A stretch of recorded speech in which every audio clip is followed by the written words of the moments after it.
কাশ্মীর হামলা থেকে তৈরি হওয়া দ্বন্দ্ব ভারত পাকিস্তানের কূটনৈতিক পরিসর থেকে ছড়িয়ে পড়েছে সামরিক পরিসরেও। এরই মধ্যে উত্তেজনা প্রশমনে বহু দেশ মধ্যস্থতার চেষ্টা চালাচ্ছে। ভারতের আধিপত্য ঠেকাতে চীন পাকিস্তানের সাথে ঘোষণা দিয়েছে। এবার পাকিস্তানের পাশে থাকার ঘোষণা দিয়েছে খালিস্তান নেতা। যুদ্ধ বাঁধলে পাকিস্তানকে সুরক্ষা দিতে প্রাচীরের মতো দাঁড়াবে ভারতের পাঞ্জাবের খালিস্তান আন্দোলনকারীরা। বিস্তারিত ইমতিয়াজ আলমের প্রতিবেদনে। पाकिस्तान दे नाल इट वांगू खड़े आ। कोई इंडियन आर्मी दी असी इन्नी हिम्मत नहीं होण देंगे कि ओ पंजाब चो लंघ के पाकिस्तान दे उत्ते हमला करन।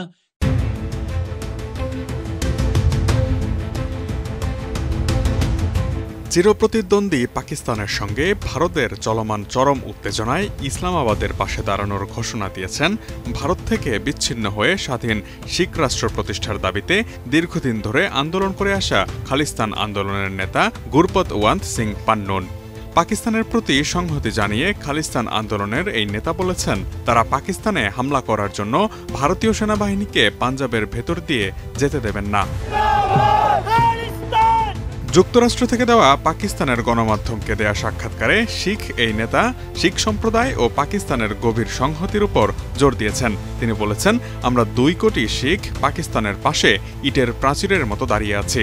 পান্নুন বলেন, ভারতীয় সেনাবাহিনীকে পাকিস্তান আক্রমণ করার জন্য আগে শিখদের মুখোমুখি হতে হবে, তারপর পাকিস্তানে যেতে হবে। ਉਹ पंजाब खालिस्तान दी धरती तो लंघ नहीं सकदी, क्योंकि पाकिस्तान पाक ਉਹ ਜਗ੍ਹਾ ਹੈ ਜਿੱਥੇ ਸਾਡੇ ਗੁਰੂ ਨਾਨਕ ਸਾਹਿਬ ਦਾ ਜਨਮ ਸਥਾਨ ਹੈ ਔਰ 2025 ਦੇ ਵਿੱਚ ਇਹ ਅਸੀਂ ਪੰਜਾਬ ਤੋਂ ਨਹੀਂ ਹੋਣ ਦਿਆਂਗੇ। ਇਹ ਸਾਡਾ ਤੁਹਾਨੂੰ ਵਾਅਦਾ ਹੈ। সঠিক প্যাড আর সঠিক তথ্য দিয়ে কেশু সামলে নিব এক হয়ে। Mona Lisa sanitary napkin. শিখসহ অন্যান্য সংখ্যালঘুদের প্রতি ভারতের আচরণের তীব্র সমালোচনা করে খালিস্তান আন্দোলনের নেতা বলেন, সংখ্যালঘুদের বিশেষ করে শিখদের প্রতি নিপীড়ন সবার কাছেই পরিষ্কার। তিনি ভারত পাকিস্তানের চলমান উত্তেজনার দিকে ইঙ্গিত করে বলেন, এটি 1965 কিংবা 1971 সাল নয়, এটি 2025। ਕਾਨੂੰਨੀ ਤੌਰ ਤੇ ਦਬੋਚ ਕੇ ਹਿੰਦੂ ਧਰਮ ਦਾ ਹਿੱਸਾ ਬਣਾ ਦਿੱਤਾ ਗਿਆ। जो ਅੱਜ ਦਾ ਸਿੱਖ ਹੈ ਉਹ 1947 नहीं है, ये 1965 नहीं है, ये 1971 नहीं है, आज 2025 है। খালিস্তান আন্দোলনের এই নেতা আরও বলেন, শিখদের ঐতিহ্য যে আমরা কখনোই আক্রমণ শুরু করি না, আমরা কখনো তা করবও না। আমরা অস্ত্র তুলব শুধু আত্মরক্ষার জন্যই। ভোট ব্যালটই হচ্ছে শিখ স্বাধীনতাকামীদের প্রধান অস্ত্র। ভারতের প্রতি হুঁশিয়ারি উচ্চারণ করে পান্নুন বলেন, আক্রমণকারীরা বেঁচে থাকেন না, আর তা ইন্দিরা গান্ধী, নরেন্দ্র মোদী, অমিত শাহ যেই হন না কেন। এছাড়া ভারত নিয়ন্ত্রিত কাশ্মীরের পেহেলগামে ভারত মিথ্যা হামলার নীল নকশা সাজিয়েছে বলে অভিযোগ করেছেন গুরপতওয়ান্ত সিং পান্নুন। তার দাবি, রাজনৈতিক স্বার্থ হাসিলের জন্যই দেশটির ক্ষমতাসীনরা নিজ হিন্দু নাগরিকদের হত্যা করছে। রাজনৈতিক ফায়দা এবং ভোট লাভের আশায় এই হামলা করা হয়েছে বলে দাবি করেন তিনি।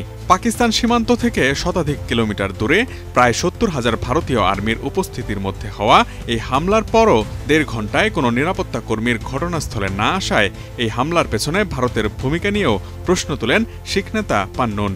ভারতের প্রধানমন্ত্রী নরেন্দ্র মোদী সহ অজিত দোভাল, অমিত শাহ এবং জয়শঙ্করের মতো প্রধান নেতাদের আন্তর্জাতিক আইনের আওতায় জবাবদিহি করা হবে বলেও সতর্ক করে দিয়েছেন তিনি।